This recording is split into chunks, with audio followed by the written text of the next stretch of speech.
2016, the Salvation Army released their annual campaign for the Red Shield Appeal.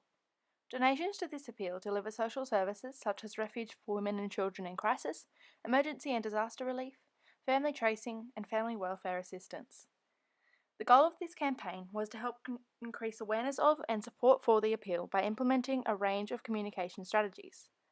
This campaign was targeted at people who fall under the real conservatism and traditional family life Roy Morgan segments, individuals who have families and who value security and established brands such as the Salvation Army. This presentation will analyse the strategic and creative approach as well as the media strategy used in this campaign. This campaign targets the psychological tiers of Maslow's hierarchy of needs, in that donating to charity is proven to make consumers feel happier and better about themselves. The big idea of the campaign is that you can give hope where it's needed most. This was effective because this message is attention-grabbing and memorable, both encouraging recall and encouraging the target audience to donate to provide hope for those Australians who are in need. The campaign uses an effective message strategy, appealing to the viewer's emotions, a good choice for a campaign of its nature, as research has shown that donating to charity is mostly based on the emotions of consumers. Overall, the message is one-sided, as it does not acknowledge any negative aspects of the service, only encouraging positive brand recognition. This was a strategic approach, as the target market are likely to hold a favourable opinion about the Salvation Army. The campaign strategically used consumer insight to create advertisements which would connect with the target audience on a deeper level. The key consumer insight utilised was that consumers want to donate to charity for self-satisfaction. Research shows that donating to non-profits makes consumers feel better as people, so the message was effective in connecting with this insight. A recommendation of improvement for the strategic approach would be to use consumer insight more effectively to connect even further with the target audience. An evaluation plan which could assess the success of the campaign would include pre-testing, such as readability tests of print ads and theta tests of digital ads, as well as post-testing such as recall tests, which have all been proven to increase the effectiveness of the message portrayed. Post-release evaluation would include a comparison between statewide donation amounts and the reach and frequency of advertisements, as well as qualitative market research which will evaluate why the target audience chose to donate and possibly uncover new consumer insights. The creative strategy used in this campaign was a narrative approach, telling the stories of Australians in need of donations, paired with the collective language and pronouns like we, and even encouraging Australians as a collective to donate. Because I want an Australia where no one has to go it alone. The advertising appeal used was emotional, relating to consumers' psychological and social need to donate to charity.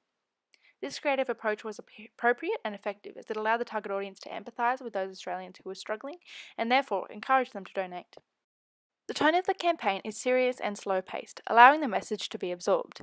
There is also a warm tone, which was an effective choice as it gave an encouraging and inspiring feel to the campaign, reflecting the big idea and the positioning of the Salvation Army service as a whole. Numerous other creative techniques were used in this campaign, including a personal filming style in the visual ads and more use of the narrative approach in print ads, as if the viewer is looking in on the struggles of another Australian. This creates a more personal feel to the ads and encourages empathy from the target audience. A recommendation to improve the creative approach of the campaign would be to explore other advertising appeals, perhaps utilising the fear appeal, which would be particularly effective considering the family life target audience, a segment of people who value safety and security. The campaign operated an extensive media mix, allowing their message to be heard by the target audiences across the nation, utilising television, radio, print and online advertising.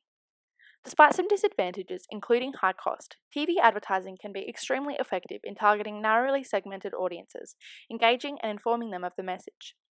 The ability to select time periods and programs during which the ads will play allows for the greatest reach of the target audience possible, and TV is proven to be the primary medium to reach the target audience. Radio advertising was an effective choice due to its ability to target well-segmented audiences and is significantly cheaper than TV advertising. While radio has its advantages, ads are more commonly heard by those who commute, and the target audience for this campaign are more likely to be retired and therefore may not be influenced by the campaign. Print advertising and online advertising were most likely to be the least effective in reaching the target audience due to print's short lifespan and decreased engagement capabilities. Online media is not often used by the target audience as they are an older generation who have not grown up with technology as the youth of today have. Despite this disadvantage, the low cost of online advertising through mediums such as YouTube heavily featured during this campaign, which offset some of the disadvantages and would reach a small percentage of the target audience. A recommendation for improvement on media strategy would be focused more heavily on the mediums used by the target audience, specifically television, to ensure brand recognition and message retention from the audiences that matter most.